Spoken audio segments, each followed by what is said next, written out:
It was a hot summer. Workmen were summoned to mend the viaduct that bridges between Kronk and Marin.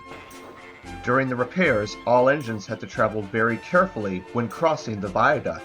That made the passengers late to their guaranteed connection at Elsbridge, where Thomas would be usually on his way to his branch line. One day, Henry was dropping passengers off for Thomas the Blue Tank Engine. The Blue Tank Engine was starting to lose his patience. Time's time. He grumbled. Why should I keep my passengers waiting while Henry and James dawdle about all day on viaducts? Don't blame me! Snorted Henry.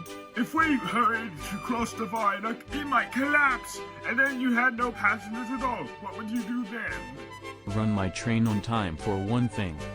Retorted Thomas. He hurried away before Henry could answer. Henry was annoyed. We'll have to be a bit quicker next time, Henry, but we still have to obey orders. Henry had to agree, as he popped away.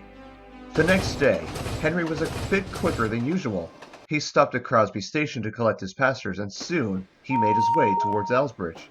The workmen were working tirelessly. The repairs were getting done on time, and they had no delays. That would all soon change. Henry approached the viaduct. He began to slow down, but Henry secretly wanted to make up for lost time. He went a bit fast as he crossed the viaduct, too fast for the workman's liking. As Henry crossed the section that was being repaired, it happened. Scaffolding and rock fell to the ravine below, missing the workman by inches. Henry came to a stop with the brake coach still standing on the viaduct. The foreman was cross with Henry. Henry, what have you done? It was not long ago my workman and I made amends with a certain red engine who made up his mistake. Now you will have to owe us big time. Sir Topham Hatt arrived on board James, who was passing the other way. Sir Topham Hatt was very annoyed. Henry, I appreciate you trying to make up for lost time for Thomas. That is not the way to achieve it. Yes, sir. I'm sorry, sir. I will make it up to you, sir. That's good, Henry. Every engine on my railway should take responsibility for their actions, no matter how big or small the issue may be. And Sir Topham Hatt climbed into the coach, and James made his way to Nafford Station. At least you did not lose your way, Henry. James teased Henry, feeling rather embarrassed about the situation, puffed to Elsbridge where Thomas was waiting. Well, Henry, trying to make up the time. I am surprised. Then the passengers stormed out of Henry's coaches and scolded Thomas. Henry made an honest mistake, said one. You were rude to him the other day. You should rethink what you say before you speak. Thomas felt embarrassed.